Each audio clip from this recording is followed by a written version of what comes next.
রমজান মাসের রোজাটা রাখবা গো মা বোনেরা, যারা আমার আওয়াজ শুনতেছেন, রমজানের রোজাটা ভাঙবা না গো। শরীয়তের মাসালা ছাড়া, হুকুম ছাড়া, জরুরত ছাড়া, প্রয়োজন ছাড়া গো মা রোজা ভাঙ্গিও না। মনে করবা রোজা রাখলে স্বাস্থ্য দুর্বল হয়ে যাবে, এখন মরে গেলে গো মা কবরে যখন রাখা হবে আর স্বাস্থ্যের খবর থাকবে না রে, থাকবে না কি? দেহটা পচে যাবে রে মা। ও মা, আপেল যেমন পচে গেলে ছিদ্রি হয়ে যায়, ঠিক তোমার চক্ষুটা এইভাবে ছিদ্রি হয়ে বের হয়ে যাবে। পেটটা 7 দিনের মাথায় ফেটে যাবে, মাটি, কবরের মাটি তোমার পেটে পড়ে যাবে গো মা। আর কত গো বাবাজি গুনার কাজের মধ্যে লিপ্ত হবারে। রমজান মাস এসেছি গুনাহ ক্ষমা করার জন্য রে, জান্নাতি বানানোর জন্য আমাদের জন্য আল্লাহ বোনাস হিসাবে দিয়েছি, অফার দিছে রমজান। দুনিয়ার অফারে খুঁজে মানুষ পিছনে দৌড়ায়, কিন্তু রমজান দিয়ে অফার আছে এই খবর। বাট আগে নিয়ত করছে আমার গেস্টি রোজা রাখতাম পারতাম না, নিয়তি করে লিছে আগে রাখতাম তো রাখবো কেন? ইমানদার হলে বলতো আল্লাহ তুমি আমার সুস্থ রাখো, আমি নিয়ত করতেছি রোজাগুলা ভাঙবো। নিয়ত করা কার কাজ? বান্দার কাজ। কবুল করা কার কাজ? আল্লাহর কাজ। নিয়ত গন্ডগোল সব কি? ইমাম বুখারী রাহমাতুল্লাহ আলাইহি ওনার বুখারী শরীফের প্রথম হাদিস এনেছেন নিয়তের হাদিস। বাবাজি প্রথম হাদিস হলো নিয়তের হাদিস, শেষের হাদিস হলো আমলের হাদিস। প্রথম হাদিস নিয়তের হাদিস, পরের হাদিস হলো আমলের হাদিস। যার নিয়ত ঠিক ইমাম বুখারী বুঝাইছে তার আমল ঠিক, যার নিয়ত ঠিক না তার আমল ঠিক। নিয়ত গন্ডগোল বেটার করে বউ তাহে না, কথা হয় না। বেটার গন্ডগোল কোন সময় আমার চুরি চালাইছে, ঠিক কিনা বলে? জোরে বলে।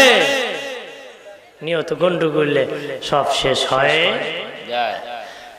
রোজা রাখবেন নি, কথা হয় না। হ্যাঁ, আবার নেখো বলে গরম আইসে রাখতাম কেন, ঠান্ডা থাকতো ভালো আছে। হ্যাঁ বেটা কজুর আসলাম তো রোজা। এক ইমাম সাহেব গেছিল সেহরি ইফতারি দাওয়াত খেতে, দেখো ইফতারি দাওয়াত দিয়ে খেতেন, বেটা রোজা রাখোস কিন্তু কজুর আমি রাখি। বড় জিগান জীবনে নিয়ে একটা রোজা আমার ভাঙাইতে পারছে। বেটা বড় জিগায় তোমার স্বামীর নাকি জীবনে একটা রোজা ভাঙাইতে পারছো না। কজুর তাই রাখলেন আমি ভাঙাইতাম, রাখলেন প্রশ্ন হয়তো ভাঙ্গার, বেটা জীবনে রাখছি ভাঙাইতাম। তোর গরু খাওয়া যায় না রে, সালাম আলাইকুম আমি যাই। কয় না না হুজুর আমার বউ রাখ। জিগায় গো তুমি রাখো নি? হুজুর আগা মাথায় রাখ। মহিলা মহিলা জিত থাকে না, এক মহিলা আরেক মহিলার কয় আস্তে আস্তে কিছু হুজুর আগা মাথা বুঝিনি বিটি ফুইলা রাখে, শেষে মাঝখানে ফুটটুস মাঝখানে রাখে। এরকম রোজাদারের অভাব নাই। যদিও রোজা রাখে নারী সাহারি খায়, দুপুরও খায়, সন্ধ্যা হলে আবার ইফতারির দাওয়াত খায়। সন্ধ্যা হলে ইফতারির কি? ইফতারিরও দাওয়াত। বাবাজি সন্ধ্যার সময় ইফতার খায় মুসলমানের পরিচয়, দুপুর বেলা হোটেলে খায় হিন্দুর পরিচয়। জি জিগা তুমি কি দেখো আমি হিন্দু, আর সন্ধ্যাবেলা মুখ টুক মুচ্ছে বেটা হাজির হয় বেটা নাকি মুসলমান। এটা হিন্দু মার্কা মুসলমান। কি মার্কা? হিন্দু মার্কা মুসলমান। হিন্দু মার্কা মুসলমান ছাড়া এমন কাজ করতে পারে? কথা বলেন পারে? আমার বানের বাবা দিরানি অদুস্থ বুজুর্গরা, রমজানের রোজা রাখবা। নবীজি বলেন আমার আল্লাহ রমজানের রোজা তোমাদের জন্য ফরজ করে দিয়েছেন। তোমাদের জন্য শুধু না, তোমাদের পূর্ববর্তীদের উপর রোজা ফরজ ছিল রে। এটা দিয়ে আল্লাহ বুঝাইছে এটা নতুন না, তোদের নতুন করে চাপানো হয় নাই, এটা অনেক পুরাতন। আগেও রোজা ফরজ ছিল, এখনো তোদের উপর ফরজ করে দিয়েছি। নবীজি বলেন আল্লাহ তোদের উপর দিনের বেলা রোজা ফরজ করে দিয়েছি, আমি রাতের বেলা তোদের জন্য তারাবি সুন্নত করেছি। রাতের বেলা আমি আল্লাহ তোদের জন্য নামাজকে সুন্নত করেছি, আর দিনের বেলা আমার আল্লাহ রোজাকে ফরজ করে দিয়েছে। যেই ব্যক্তি রমজানের রোজা রাখবে বাবাজি, 1 মাস রোজা রাখবে, একটা রোজা রাখলে 10টা রোজার সওয়াব পাবে, 100টার সওয়াব পাবে, 20টা রাখলে 200টার সওয়াব পাবে, 30টা রাখলে 300টা। এক কথায় দীর্ঘ 1 মাস সিয়াম সাধন যারা করবে গো, 30টা যারা রোজা রাখবে তাদের আমলনামায় 300 রোজা রাখার সওয়াব পাওয়া যাবে। কয়শ? বলতে পারেন হুজুর রোজা তো 29 হয়, 29 রোজা হয়, 30টা যদি না রাখি তাহলে তো আমার 290টা রোজার সওয়াব হবে। না না বাবাজি, যারা 29টা রাখতে পারে তারা 30টাও রাখতে পারে, যারা 29টা রাখতে পারে তারা 30টাও রাখতে পারে। বেরোজগারই বলে রোজারি যায় না, আর রোজাদার কয় রোজারি কেমনে চলে গেল টের পায় না। ঠিক কিনা? বেরোজগারে রোজারি এবার জানা বেটা লাম হইছি কেন জানো না বেটা, প্রকাশ্যে দুমাটান তো পারে না। ঠিক কিনা? আর রোজাদার দ্বারা এরা রোজা কেমনে গেল টের পেলাম না। যে ব্যক্তি রাখে এই ব্যক্তি একটার জন্য আফসোস করে, এই জন্য আল্লাহ 30টারই সওয়াব দান করে। সুবহানাল্লাহ বলি। এরপরে হলো শাওয়াল মাসের 6টা রোজারি, ওই যে রমজান মুবারকের শেষের মাস, রমজানের পরের মাস শাওয়াল মাস, ওই মাসের যদি 6টা রোজা গো মা বোনেরা বাবাজিরা রাখতে পারো রে, 6×10=60টা রোজার সওয়াব পাবারে। এইদিকে 300 আর এইদিকে 60, মোট হলো 360। নবী বাবাজি আরবি গণনা মোতাবেক 360 দিনে বছর হয়ে যায়। যে ব্যক্তি 360টা বাবা 36টা রোজা রাখবে, দীর্ঘ 1 বছর রোজা রাখার সওয়াব পাবে। কয়টা রাখলে? কয়টা? 36টা। রমজানের 30টা, পরের 6টা, মূল হলো 36টা। 30টা রাখলে 300টা, 6×10=60টা, 360 দিনে আরবি গণনা মোতাবেক বছর হয়। যে ব্যক্তি 36টা রোজা রাখবে 1 বছর রোজা রাখার সওয়াব পাবে। যে বছর তার উপর রোজা ফরজ ছিল ওই বছর তুই যদি রাখতে পারে, ইন্তেকালের বছর পর্যন্ত যদি রাখে তার সারা জীবন রোজার সওয়াব। বুঝছেন নি কথা? অর্থাৎ যে বছর তার উপর রোজা ফরজ ছিল এই বছর থেকে যদি 36টা রোজা রাখে, যেদিন মারা যাবে এর আগের বছর পর্যন্ত রাখে, কিয়ামতের দিন আমলনামায় দেখবে তার গোটা জীবন রোজা। অত 36টা রাখছে কিন্তু সারা বছর রোজা রাখার সওয়াব পেয়েছে। সুবহানাল্লাহ। আমার বানের বাবাজি খেয়াল করেন ভালো করে, এই জন্য রোজা ছাড়বেন না বাবাজি। রাতের বেলা তারাবির নামাজ ছাড়বেন না রে। অনেকে আছে রোজা রাখে কিন্তু তারাবির নামাজ পড়ে না। তারাবির নামাজটা ছাড়বা না, দয়াল নবীজি সুন্নাত করে দিয়েছেন। যদি পড়তে পারেন কিয়ামতের দিন নবীজির সুপারিশ নসিব হয়ে যাবে। নবী সুপারিশ চাই কিনা আমরা? সুপারিশ ছাড়া জান্নাতে যাওয়া যাইব? কতক্ষণ যাওয়া যাইব? নবী সুপারিশ ছাড়া জান্নাত আশা করা যায়? ভাইরা আমার খেয়াল করেন, ও বাবাজি নামাজ 20 রাকাত তারাবির বাবাজি নবীজি হযরত ওমর ফারুক রাদিয়াল্লাহু তাআলা আনহু মসজিদ নববীতে 20 রাকাত চালু করেছেন। আল্লাহর নবী নিজেও 20 রাকাত নামাজ পড়েছে। নবীজি নিজে 20 রাকাত পড়েছেন। এই জন্য 8 রাকাত হলো তাহাজ্জুদ, 20 রাকাত হলো তারাবি। 20 রাকাত কি? তারাবি। জেনে রাখেন, যারা 8 রাকাতের কথা কয় তারা কইন এটা তো আমরা সারা বছরই পড়ি বেটা। কথা কয় না? কইতে পারবেন না যে 8 রাকাত তাহাজ্জুদের নামাজ এটা আমরা সারা বছর পড়ি, কারণ রাসূলুল্লাহ সারা বছর পড়ছে।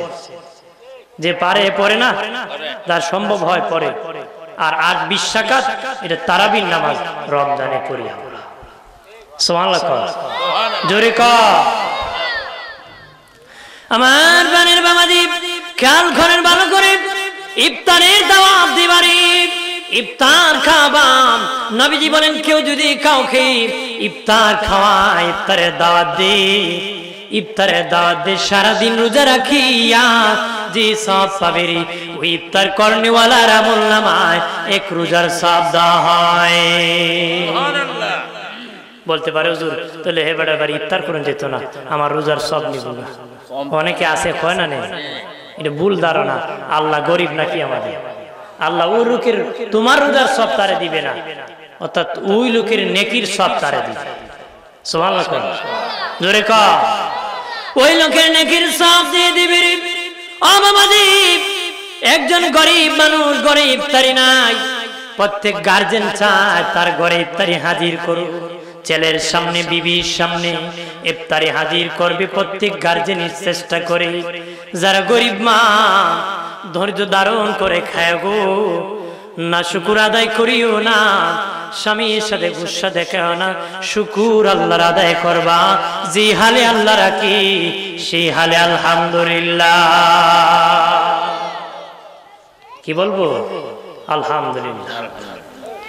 এক ব্যক্তি গরিব মানুষ কিতাবে এনেছে, খেয়াল করেন ভালো করে, যারা ধনী আছো খবর রাখো না, তোমাদের খবর আছে শুনে না। ওই গরিব ভাবলো কিছু টাকা ধার আনবো, দাঁড়ানিয়া বাজার থেকে ইফতারি কিনে নিয়ে আমার বিবিকে সন্তানকে খাওয়াবো।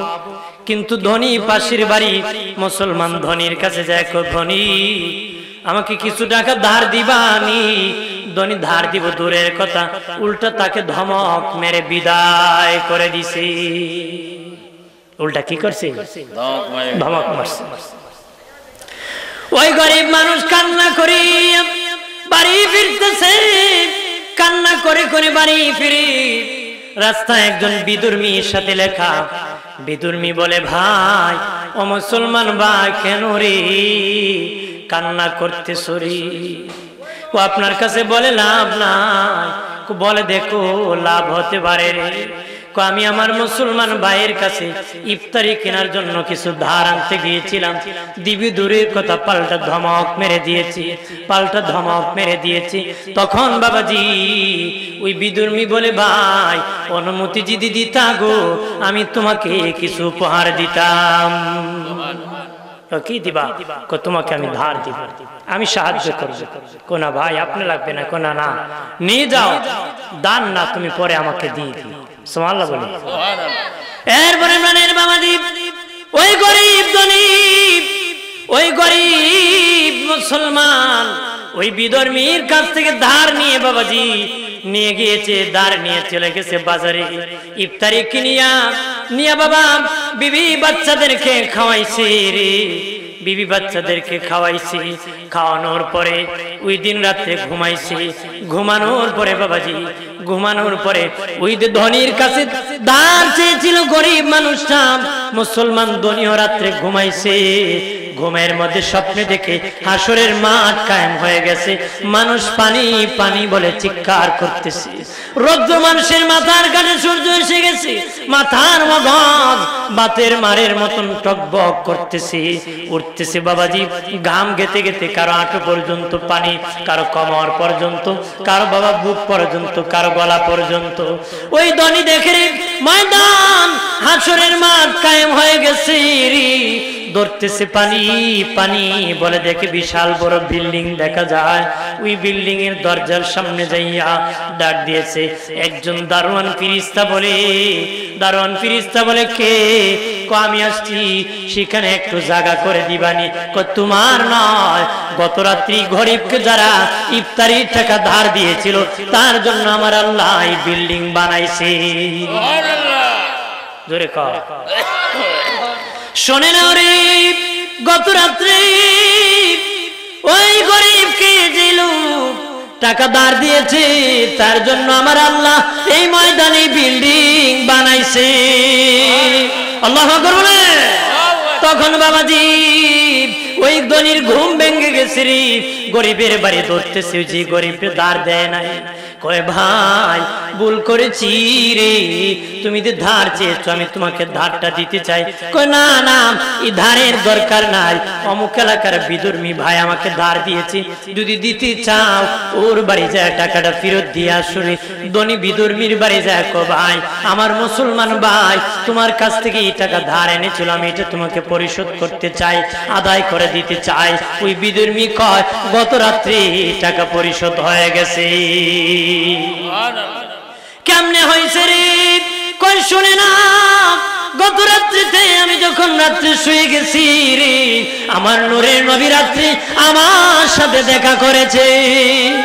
সুবহানাল্লাহ। আমি নবীজিকে স্বপ্নে দেখেছি, নবী কয় তুই আমার উম্মতকে, গরিব উম্মত রোজা রাখছে সাহায্য করেছ, আমি নবী মদিনায় থাকতে পারি নাই, তোর বাসায় হাজির হয়ে গেছি, আমার হাতে রাখিয়া কালেমা পড়ে মুসলিম হয়ে যা।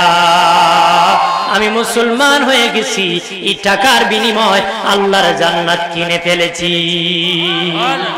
সুবহানাল্লাহ। ভাইরা আমার খেয়াল করেন, এই জন্য বাবাজি ইফতারের দাওয়াত করবারে মেহমানদারি করাবাম, মানুষকে মেহমানদারি করানো সব পয়গম্বরের সুন্নত, সব নবীর সুন্নত, সব নবীর সুন্নত। আমাদের তো মেহমানের কদর নাই, তালই যদি আয় বাড়িতে মেহমানদারি করতে, কয় এই দিনও তাকেন নাই, আজকে কোনো তাকবেন নি, আর একদিন আসলে ছাড়বো না, কথা হয় না, তাহলে এই দিনও থাকছেন না, আজকে কোনো আর থাকবেন নি, আর একদিন আলে ছাড়তাম, মানে আজকে বিদায় দিয়েছে। আজকে কি আমরা এই তালের আদর করে মানুষ, অথচ নবীগণ মেহমান ছাড়া খেতেন না, মেহমান ছাড়া তারা খেতেন, মেহমান ছাড়া খেতেন না রে বাবাজি। ও বাবাজি খেয়াল করেন ভালো করিয়া, মেহমানের কদর করবাম, সম্মান করবা। নবীজি বলেন মেহমানের রিজিক মেহমান নিয়ে আসে, আসে কিনা? ভাইরা আমার খেয়াল করেন ভালো করে, দোস্ত বুজুর্গরা, ইফতারের দাওয়াত করবা মানুষকে, গরিব মানুষ থাকলে সারি খেতে পারে কিনা খবর রাখবা, আদালতে একদিন হিসাব দিতে হবে, ধনী হয়ে গরিবের খবর রাখছো কিনা। যারা রোজাটা রাখতে পারবা, কিয়ামতের দিন দিন হাসরে দাঁড়াবা, আমার আল্লাহ সব রোজাদারকে আমার আল্লাহ নিজে ইফতারের দাওয়াত করবে। যে বেটা আলাদিন খাইছে এর দাওয়াত করবে, কথা হয় না। কারে করবো? যে রোজা রাখছে, ইফতার করছে, সাহারি খাবো শেষ টাইম, ইফতার করবো ফার্স্ট টাইম। ফার্স্ট টাইম বলতে আসরের পরে না, সময় হতে দেরি করা যাবে, দেরি করা ইহুদিদের লক্ষণ। দেরি করা কার লক্ষণ? ইহুদিদের লক্ষণ। ইফতারিতে গরমিশি করা, আমি আসতেছি, বন কুলতেছি, হাল চাষ করতেছি, যা, এটা ইহুদিদের স্বভাব। মুসলমান হিসাবে এটা ইবাদত, ইফতার বসে থাকবে, হতে দেরি হুকুম, খাইতে দেরি না। সুবহানাল্লাহ বলে না, জোরে বলি, হতে দেরি সারতে দেরি। কিয়ামতের দিন আমার আল্লাহ সুবহানাহু ওয়া তাআলা রোজাদারকে ইফতারের দাওয়াত করবে। চেয়ারম্যান যদি দাওয়াত করে কত খুশি বেটা, এমপি করলে আরো খুশি, প্রধানমন্ত্রী করলে বাবা বাবাজি পেপারে পর্যন্ত দিবে, বানিয়াচুঙের অমুককে প্রধানমন্ত্রী দাওয়াত করছে, বেটা 3 ফালে ঢাকায় চলে যাবে রে। স্বয়ং আল্লাহ যেদিন ইফতারের দাওয়াত করবে, কেমন আনন্দ লাগবে রে বাবাজি, কেমন আনন্দ লাগবে। আল্লাহ বলবেন আমার রোজাদার সারা জীবন রোজা রেখেছে, রেখে রেখে তার কলিজা পুড়ে গেছে রে, আমি আল্লাহ তাকে সূর্যের তাপের মধ্যে আর জ্বালাবো না, আমার আরশের নিচে জায়গা করে দিছি, আর তোদের কি আমি আল্লাহ ইফতারের দাওয়াত করেছি। ইফতারি দাওয়াত করতে আল্লাহর কত সময় লাগবে, কোন ফায়াকুন, কইতে দেরি হতে দেরি। ইফতারি খাবেন আল্লাহ, আর জান্নাতি রোজাদাররা ইফতার খেতে থাকবে, খেতে খেতে আদালতে বিচার শেষ হয়ে যাবে, হাসরের মাঠ খালি হয়ে যাবে, বিচার শেষ হয়ে যাবে।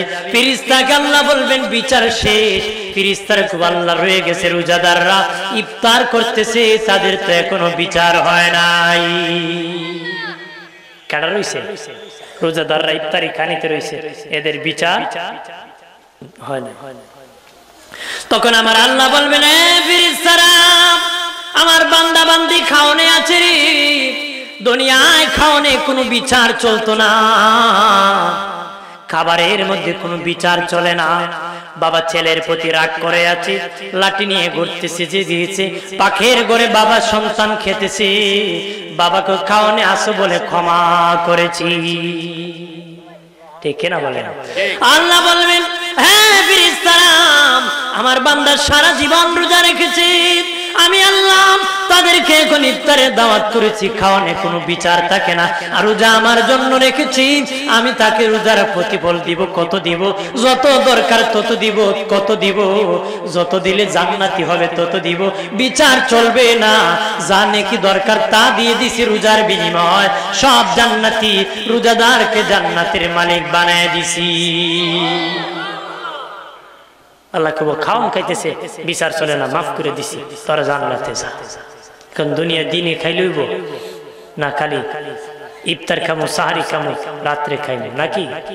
কতক্ষণ রোজা রাখবো তো? আমরা রাখবো তো? রোজারা রাখবে, ইফতারি খাওয়াবেন, মেহমানদারি করাবেন, মানুষকে মহব্বত করবেন, মানুষের সাথে সুসম্পর্ক থাকবেন, ইমামদেরকে মায়া করবেন, শ্রদ্ধা করবেন, আদর করবেন। রাজি আছি? জোরে কর। মুরব্বীকে সম্মান করবারে, যারা মুরব্বী বাবাজি আছেন তাদেরকে সম্মান করবা। যারা যুবক আছো তোমরা তাদেরকে সম্মান করবা। বাবাজি যারা আছেন আপনারা যুবকদেরকে স্নেহ করবারে। ইসলামের কাজ ঐক্যবদ্ধভাবে করবা। আমার আল্লাহ তোদেরকে ঐক্যবদ্ধ জান্নাত দান করবে। কিয়ামতের দিন সবচেয়ে বেশি লজ্জায় পড়বো বেরোজগার, বেনামাজি। প্রকাশ্যে লজ্জায় পড়ে দেব। আল্লাহ কব যারা নামাজ পড়ছো আমার সেজদা করে দেখাও। তখন বেনামাজিরা সেজদা করতে চাবে, সেজদা করতে পারবে না, তাদের মেরুদণ্ড সোজা হয়ে থাকবে। কব আল্লাহ কিছু সেজদা করা, সেজদা একটা মাইরে দেবে। কিন্তু যারা সেজদা দুনিয়ায় করেছিল তারাই করতে পারবে, আর কেউ করতে পারবে, আর কেউ করতে পারবে না। আর রোজাদারকে আল্লাহ বলবেন তোদেরকে ইফতারে দাওয়াত করতেছি, আমার আরশের দিকে আসো। রোজাদার যারা বেরোজগার এরকম আমরা একটা দিন, কিন্তু এদের পা মাটির সাথে লেগে যাবে, 1 ইঞ্চি নড়াচড়া করতে পারবে না, যেতে পারবে না। সবচেয়ে বেশি প্রকাশ্যে তারা বেনামাজি বেরোজগার মানুষের সামনে লজ্জায় পড়বে। আপনারা কি চান এই লজ্জায় পড়তে? প্রত্যেক আমলে 70 থেকে 700 নেকির সীমাবদ্ধতা আছে বাবাজি, কিন্তু রমজানের রোজার কোনো সীমাবদ্ধতা নাই। রোজার যা দরকার তা দিব। তারাবিটা পড়বেন নি 20 টাকা পড়লে কি হইব? কথা হয় না আড়েলে করলে কি হইব? জোরে কোন কি হইব? সব হইব। এমনও লোক আছে আমাদের মধ্যে, এমনও লোক আছে যারা জীবনে ফরজ নামাজ অনেক কাজা আছে, আছে কিনা? জোরে কোন ফরজ নামাজ কাজা আছে কিনা? হ্যাঁ আছে। যে নিশ্চিত ফরজ নামাজ ছেড়ে দিয়েছে 100% জাহান্নামে যাওয়া লাগবে। 100% কি জাহান্নামে যাওয়া লাগবে। কিয়ামতের দিন আল্লাহ বলবেন দেখ আমার বান্দার আমল নামায় সুন্নত নামাজ কত রাকাত আছে, সুন্নত নামাজ কত রাকাত আছে। ফেরেশতারা কইবো এত রাকাত আছে। 2 রাকাত ফরজ যদি দুনিয়া কেউ ছেড়ে থাকে 140 রাকাত সুন্নত নামাজ হলে maaf করে দেবে। অর্থাৎ 1 রাকাত ফরজ না পড়ার গুনাহ 70 রাকাত সুন্নতের বিনিময়ে maaf করে দেবে। আর 140 রাকাত সুন্নত নামাজ থাকলে 2 রাকাত ফরজের গুনাহ maaf করে দেবে। এমন যদি নামাজই থাকে না তাহলে maaf পাওয়া যাবে না, তাহলে বেশি করে পড়তে হবে। আমাদের ভিত্তি আছে কালেমা, নামাজ, রোজা, হজ, যাকাত। কয়টা? 5টা। আমি দরকারি কিছু কথা বলবো যেটা আমাদের প্রয়োজন, জীবন পরিবর্তন। ওদেরকে কথা বন্ধ করতে হবে। জীবন কি পরিবর্তন করতে হবে। এই 5টা ভিত্তি কেন দিলেন? আল্লাহ তো ইচ্ছা করলে আরো বেশি দিতে পারতেন, কম দিতে পারতেন। 5টা কেন দিলেন? 1 কারণ আমাদের দেহটা 5 জিনিস সমন্বয়। কয় জিনিস? খেয়াল করবেন, জপি মুখস্থ করে রাখবেন। কয় জিনিস সমন্বয়ে মানুষ হয়? 5টা। রূহ আছে, মাটি আছে, পানি আছে, আগুন আছে, বাতাস আছে। কয়টা হইছে? 5টা। এই 5 জিনিস দিয়ে আমাদের কি বানানো হয়েছে? 5টা আমাদের দেহে থাকার কারণে আমাদের 5টা কুস্বভাবের জন্ম হয়। খারাপ স্বভাব। কি স্বভাব? উল্টা বিপরীতমুখী কুস্বভাবের জন্ম হয়। ওইটা দমনের জন্য ইসলাম 5টা ভিত্তি দিয়েছে। সুবহানাল্লাহ কোন জোরে কর। আমার প্রাণের বাবাজি, দেহের মধ্যে আছে রূহ গো। রূহুর স্বভাব হলো স্বাধীন থাকতে চায়, কারো অধীনে থাকতে চায় না রে। স্বাধীন থাকতে চায়, কারো অধীনে থাকতে চায় না। বাবাজি খেয়াল করেন ভালো করিয়া, স্বাধীন থাকতে চায়, এই জন্য যারা স্বাধীন তারা পথভ্রষ্ট জাহান্নামী, যারা অধীন তাদের দাম বেশি গোবালি, যারা আল্লাহ আল্লাহ রসুলের অধীন আছে তাদের দাম বেশি, যারা বাবা মন গড়া চলে তাদের কোনো দাম নাই। দাম আছে? এই জন্য ইসলাম কালেমার ব্যবস্থা করছে। স্বাধীন চলা যাবে না, কালেমা পড়ো লা ইলাহা ইল্লাল্লাহু মুহাম্মাদুর, আমি স্বাধীন না, আল্লাহ আল্লাহ রসুলের অধীন। স্বাধীন মানুষের দাম নাই, অধীন মানুষের দাম। স্বাধীন গোলামের দাম নাই, অধীন গোলামের দাম। স্বাধীন বানরের দাম নাই, অধীন বানরের দাম। স্বাধীন কুকুরের দাম নাই, অধীন কুকুরের দাম। স্বাধীন সাপের দাম নাই, অধীন সাপের দাম। স্বাধীন বানরের দাম নাই, অধীন বানরের দাম। নাকি আকাশে কত পাখি আছে, মানুষ ডিল মারে, কিন্তু খাঁচায় বন্দি মালিকের আন্ডারে গুলামিতে যে পাখি আছে বাজার থেকে কিনে খাবার খাওয়ায়, অর্থাৎ এটা গুলামিতে আছে, দাম বেশি। সাপ দেখলে মানুষ পলায়, লাঠি দিয়া পিটারে, কিন্তু সাপুরীর হাতের সাপ বড় দাম, কিন্তু মালিকের আন্ডারে থাকার কারণে দাম। বানর দেখলে মানুষ পলায়, ঢিল মারে, কিন্তু বাবা যে বানর লালন পালন করে তার কাছে তার বানরের দাম। কুকুর দেখলে মানুষ ইট আঘাত করে, কিন্তু যে কুকুর মালিকের আন্ডারে আছে এটার বড় দাম। ঠিক বাবা আজাদিতে দাম নাই, গোলামিতে দাম। যে ব্যক্তি কালেমা পড়ে আল্লাহ আল্লাহ রসুলের গোলামিতে ঢুকে যাবে তার দাম বেড়ে যাবে রে। যে ঢুকবে না, কালেমা পড়বে না, সে পথভ্রষ্ট জাহান্নামী। চিল্লায় বলে নাউযুবিল্লাহ। পথভ্রষ্ট জাহান্নামী। এজন্য কালেমার ব্যবস্থা করছে। ইসলামের প্রথম ভিত্তি স্বাধীনতা নয়, অধীন থাকার জন্য করছে। এদিকে আসি, এজন্য আমরা কি করেছি? আপনার একজন আসেন, অধীন করেছে। কি করেছে? অধীন। আমার প্রাণের বাবাজিরা, এরপরে আমার আল্লাহ বলেছেন সালাত, নামাজ। দ্বিতীয় ভিত্তি নামাজ। নামাজ কেন দিয়েছেন বাবাজি? আমাদের দেহে আগুন আছে, আগুনের স্বভাব হলো বাবা উপরে ওঠা, শুধু উপরে ওঠা। আগুনের স্বভাব উপরে ওঠা, এটা একটা অহংকার। এই জন্য দেহে আগুন থাকার কারণে অহংকারের জন্ম হয়। আমি বড়, আমি কি বড়, আমার থেকে বড় আছে, অহংকারের জন্ম হয়। দেহে আগুন থাকার কারণে আল্লাহর ওলি শিবলি রহমাতুল্লাহ আলাইহি রাস্তা দিয়ে যেতেছেন, একটা গাছের গোড়ায় ছায়ার মধ্যে বসে পড়েছেন। ডেকে বলেন গাছ, কি গাছের নিচে যখন বসেছেন, গাছ ডেকে বলে শিবলি রে, তুমি যদি জান্নাতি হতে চাও আমি গাছের আদর্শ তুমি গ্রহণ করো রে। শিবলি ডেকে বলে গাছ, তোমার মধ্যে কেমন আদর্শ রে? দেখো কত মানুষ আমাকে আঘাত করে, ডাল কাটে, পাতা চিরি, তারপর আমি বদদুয়া দিই না, ভিটামিন যুক্ত ফল দেই। কাঁঠাল গাছের পাতা ছিললে কাঁঠাল গাছ রাগ করে নাকি? ডাল কাটলে রাগ করে? উপকার করে, গুসা করে। গাছ দেখে বলে শিবলি রে, শিবলি, যদি তুমি আল্লাহর ওলি হতে চাও, জান্নাতি হতে চাও, আমি গাছের আদর্শ গ্রহণ করি, করলে তুমি জান্নাতি হয়ে যাবা। আল্লাহর ওলি বলে গাছরি, তোর মধ্যে এত সুন্দর আদর্শ থাকার পর কেন রে মানুষ তোরে আগুনে পুরায়? যত দামি কাঠ হোক বাবা, একসময় সুপাটা আগুনে পুড়বে রে। কয় তোমাকে কেন আগুনে পুরায়? কয়টা হলো অহংকার। আমার জন্মের পরে শুধু আমি উপরে উঠি, উপরে উঠি, এটা একটা অহংকার। অহংকারের কারণে আমি গাছ একদিন আগুনে পুড়তে হয়। আমি গাছ কি? যাদের অহংকার আছে এদেরকে আগুনে পুড়তে হবে, জ্বলতে হবে। এই জন্য অহংকার দমন করতে ইসলাম নামাজের ব্যবস্থা করছে। আগে কইছে আমি বড়, নামাজ দাঁড়ে আল্লাহু আকবার, আল্লাহ তুমি বড়। অহংকারের ধুলাই চলছে কিনা? আগে বলেছে আমার প্রশংসা, নামাজ দাঁড়ে আল্লাহ, সব প্রশংসা তোমার। কথা কয় না? আগে বলেছে আমার জন্য, এখন সব প্রশংসা আল্লাহর জন্য। প্রাণের বাবাজি খেয়াল করেন ভালো করে, ইসলাম দ্বিতীয় ভিত্তি নামাজ দিয়েছি অহংকার দমনের জন্য, তৃতীয় ভিত্তি কালেমা, নামাজ, রোজা, এটা আমি শেষে বলবো। এরপরে বাবাজি হজ আছে। হজ কেন ইসলাম দিয়েছে কেন জানেননি?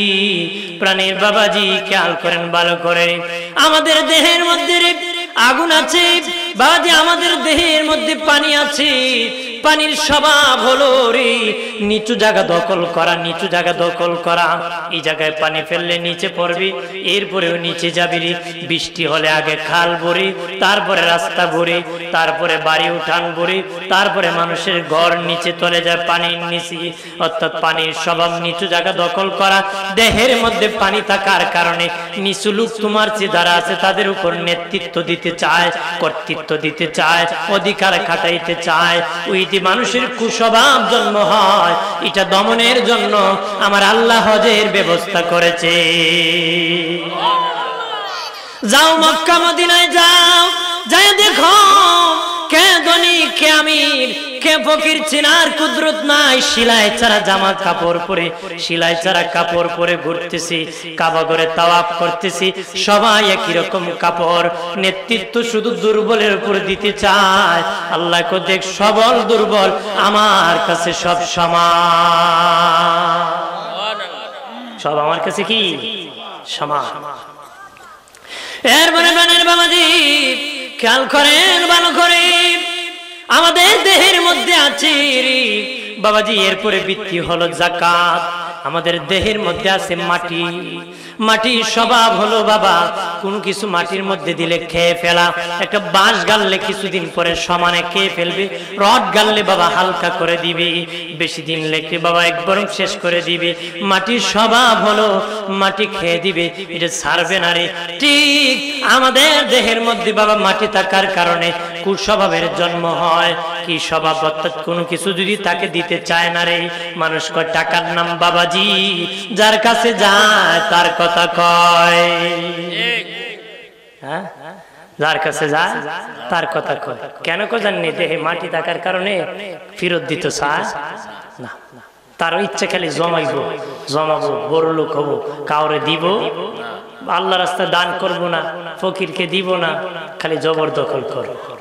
এটা হলো মাটি থাকার কুস্বভাব, মাটির স্বভাব খেয়ে ফেলা। আমার দেহে মাটি থাকার কারণে খালি হয় খাইতো, খাওয়ার স্বভাব আছে কিনা? বাইরে আমার খেয়াল করেন ভালো করে, আমাদের দেহের মধ্যে আমার আল্লাহ দুই ছিদ্রিওয়ালা সালা ফিট করে দিছে, দুই ছিদ্রিওয়ালা। দুনিয়ার সালার তালা আছে, কিন্তু আমার সালা তালা নাই রে। আছে নাকি? এদিকে দিবেন, ওইদিকে চলে যায়। হ্যাঁ, দুনিয়ার সালার সালা আছে, কিন্তু আমার আপনার এমন দারুণ সালাম মানে না তালি। বিকালে বড়ি সকালে খালি, সকালে বড়ি দুপুরে খালি, দুপুরে বড়ি বিকালে খালি, মরণ পর্যন্ত সালায় কারো খাইতো, খালি খাইতো, খাওয়া ছাড়া আর ধান্দা নাই। কেন? কেন জানেন? আমাদের দেহের মধ্যে এই মাটি থাকার কারণে কুস্বভাবের জন্ম হয়। কুস্বভাব থেকে খেয়ে ফেলা রাখবো, এটা দমনের জন্য ইসলাম যাকাতের বিধান করছে। যাকাত দাও, কি করছে? যাকাত দাও। আমার বানের দুস্থ বুজুর্গরা খেয়াল করেন ভালো করিয়া, আমার আল্লাহ পঞ্চবৃত্তির মধ্যে একটা বৃত্তি দিয়েছে রোজা। সামনে রমজান মাস আসতেছে বাবাজি, রোজাটা কেন দিয়েছি রে? কি জন্য আল্লাহ রোজাটা ফরজ করে দিয়েছে? দেহের মধ্যে আছে বাতাস বাবা, বাতাসের স্বভাব হলো খালি জায়গা দখল করা। ঘরের দরজা বন্ধ আছে, কিন্তু ঘরে ঢুকতে পারে না গো। দরজা যখন খুলবেন বাতাস অটোমেটিক ঢুকে যাবে রে। খের কুটা রাখছেন একটা জায়গা, ওই মাটির মধ্যে বাতাস লাগবে না, সরাই দিবেন, সেখানে বাতাস দখল করে ফেলবে। বাতাসের কাজ হলো খালি জায়গা দখল করা। ওই দেহে বাতাস দেহে থাকার কারণে মানুষ পেট খালি রাখতে চায় না বাবা, খিদা রাখতে চায় না। পেট খালি হলেই বাবা খাবার খেতে চায়, খিদা রাখতে চায় না, খিদা লাগছে খাবার খাইবো, গুড়ার ডিম খাইবো, আর কত কিছু খাইবো। খোদা খানা খাওয়ার অভাব আছে নাকি? মানে বিড়ি খাইবো, ধুমা খাইবো, ইডো নাকি পেট ভরে, নাহলে ফুটবলই যাক। নাউজুবিল্লাহ করেন। প্রেম প্রাণের বাবাজি খেয়াল করেন ভালো করে, ও দুস্থ বুজুর্গরা, ইসলাম রোজাকে ফরজ করে দিয়েছি। আল্লাহ বলেন তোদের কুস্বভাব হলো পেট খালি রাখবে না, এই জন্য ইসলাম বলে আমি তোদের জন্য রোজা ফরজ করে দিলাম, 1 মাস কিছুক্ষণের জন্য তোরা পেটটা খালি রাখবে রে। এটা কুস্বভাব দমনের জন্য দিয়েছে। অর্থাৎ তোদের স্বভাব হলো পেট খালি রাখবো না, আল্লাহ আমার হুকুম ইবাদত পেট খালি রাখবে, গরিব মানুষ না খেয়ে থাকে দুঃখ বুঝবে। নবীজি বলেন নিজে পেট ভরে খায় ঘুমায়, পাড়া প্রতিবেশীর খবর রাখে না। নবী 3 বার বলে মুমিন না, মুমিন না, মুমিন না। নবীজি বলেন যদি নিজে পেট ভরে খায়, পিঠ ভরে ঘুমায়, কিন্তু পাড়া প্রতিবেশীর খবর রাখে না। নবীজি বলেন হে আমার উম্মতেরা, তোমরা যখন তরকারি পাখাবা, তরকারিতে একটু ঝুল বেশি দিও রে। কেন জানোনি? তোমার পাশের ঘরে গরিব মানুষ যদি ঘরে তরকারি না থাকে, তরকারি না থাকে, তোমার ঘরে একটা পেট যদি পাঠায়, কিছু ঝুল দিল, সে জীবন রক্ষা করতে পারবে রে। বাবাজি নবীজি কত সুন্দর শিক্ষা দিয়েছি। পাড়া প্রতিবেশীর খবর রাখো, মিলেমিশে সমাজ চালাও, একজন আর একজনকে সালাম করো, একজন আর একজনকে দাওয়াত করো রে। আগে 1 কুয়ার পানি 3 গাম মিলে খাইতো বাবা, এখন 3 গাম দূরের কথা, একটু বলের পানি বাবার ছেলে মিলে খেতে পারে না। কথা কনা আগে একজনের স্যান্ডেল আর একজন নিত, একজনের কাপড় আর একজন নিত, একজনের গরু আর একজন হাল চাষ করত রে, একজনের ঘরের তরকারি আর একজনকে দিত, একজনের লোক একজনের মেহমান আসলে আরেক বাড়িতে ঘুমাতো রে। এখন বাবাজি এত ঝগড়া লেগে গিয়েছে রে। দিনে নবী বলেন আমার উম্মত অধপতন হবে যখন নিজের লোককে পরের লোক মনে করবে, পরের লোককে নিজের লোক মনে করবে, তখন পতন হয়ে যাবে। পরের লোক কোনোদিন নিজের লোক হতে পারে না, নিজের লোক কোনোদিন পরের লোক হতে পারে না। স্বার্থের কারণে কিছুক্ষণ বিচ্ছিন্ন থাকতে পারে, কিন্তু বাবা দরকার হলে একত্র হয়ে যায়। কথা কথা লাগাবাড়ি ভাই সাহেবের সাথে খুব মিল, আপন ভাইয়ের সাথে ঝগড়া। আপনি কোন ওই লাগাবাড়ির ভাই সাহেবের ভাই যদি ধুলায় দে পক্ষে কে যাইব, ও আপন ভাই দিয়ে একটা বিপক্ষে ছিল, ওইটি তার পক্ষে নিব। কথা কনা কিন্তু তার লাগাবাড়ি বন্ধু তার বিপক্ষে চলে যাবে, তার ভাইয়ের পক্ষে যাবে। কথা বলেন ঠিক কিনা? এই জন্য নবীজি বলেন নিজের লোককে তোমরা পরের লোক মনে করবা না, পরের লোককে নিজের লোক মনে করবা না। নবীজি বলেন উম্মত আমি আমার আত্মীয়র সাথে বন্ধুত্ব করেছি, তোমরা তোমাদের আত্মীয়র সাথে বন্ধুত্ব শক্ত করো। আবু বকর আমার বন্ধু, ওমর আমার বন্ধু, উসমান আমার বন্ধু, আলী আমার বন্ধু। আবু বকর আমার শুধু বন্ধু না, আমার শ্বশুর। আমি আমার শ্বশুরের সাথে বন্ধুত্ব করেছি। রাসূলুল্লাহ শ্বশুরের সাথে বন্ধুত্ব করছে। আমরা বন্ধু মানে আমাদের এসে মনে করে একসাথে যদি বিড়ি না খাওয়া যায় খের বন্ধু। মানুষ মনে করে কি গাঞ্জা খাইলে বন্ধু, বিড়ি খাইলে বন্ধু, নোংরামি নারীবাজি করলে বন্ধু, এটার খুব বন্ধু মানুষ মনে করে। ওইটা বন্ধু যে একসাথে হাতে ধরে জান্নাতে যেতে পারে, এটার নাম হলো কি বন্ধু। নবীজি বলেন আমি আমার শ্বশুর আবু বকরের সাথে বন্ধুত্ব করেছি, আমার শ্বশুর ওমর ইবনুল খাত্তাবের সাথে বন্ধুত্ব করেছি, আমার জামাতা উসমান গনির সাথে আমি বন্ধুত্ব করেছি, আমার জামাতা আলীর সাথে আমি বন্ধুত্ব করেছি। আমরা দেশ জামাই ওরে দেখলে কয় শয়তান আইতেছে, বুড়া শয়তান, ঠিক কিনা? আর ওরে জামাইরে দেখে কয় এর মতন গুন্ডার দ্বারা ফুরি দিয়ে বিয়া দিয়ে যে বিপদে পড়ছি। আমাদের এখন নোংরামিতে আছে, অথচ রাসূলুল্লাহ বলছেন ভালোবাসার সম্পর্ক লাগাও, না লাগে কি উল্টা মারামারি। উল্টা কি ভাইরা আমার খেয়াল করেন ভালো করে। ও বাবাজি এই জন্য সমাজ পরিচালনা নিজে মিলেমিশে চলবা বাবা। মানুষ একা বাস করতে পারে না, সমাজবদ্ধ হয়ে বাস করে ঝগড়ায় লিপ্ত হবা না মুমিন। ঝগড়ায় লিপ্ত হলে জাহান্নামী হবারি। পাড়া প্রতিবেশীর খবর রাখবারে। রমজান মাস আসতেছে, ইফতারের দাওয়াত দিবারে, একজন আরেকজনের খবর রাখবাম, সাহরির সময় খেয়ে আছে না খেয়ে আছে, তার ঘরে কি খাওয়ার মতন ব্যবস্থা আছে নাকি, ওই খবর নিও রে। দিনের নবী কিয়ামতের দিন তোমার খবর রাখবে। তুমি যদি খবর রাখো, নবীজি তোমার খবর রাখবে। কথা বলেন ঠিক কিনা? তুমি রাখবা না, নবী কো আমার উম্মতের খবর রাখোস না।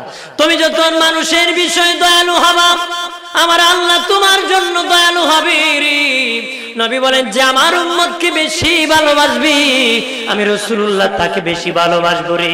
যে আমার উম্মতকে বেশি মহব্বত করবে, আমি রাসূলুল্লাহ তাকে বেশি মহব্বত করব রে। যে ব্যক্তি আমি রাসূলকে মহব্বত করবে রে, আমার আল্লাহ তাকে মহব্বত করবে। আল্লাহুম্মা এখানে কেটে কথা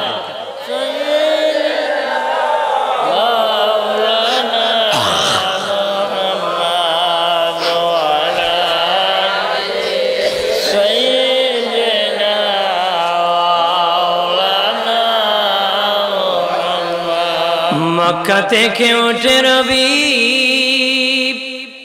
মদিনাতে ডুবে যায়। মক্কাবাসী চিনল না যাহাকে, মদিনাবাসী সালাম জানায়। আল্লাহুম্মা মারহাবা।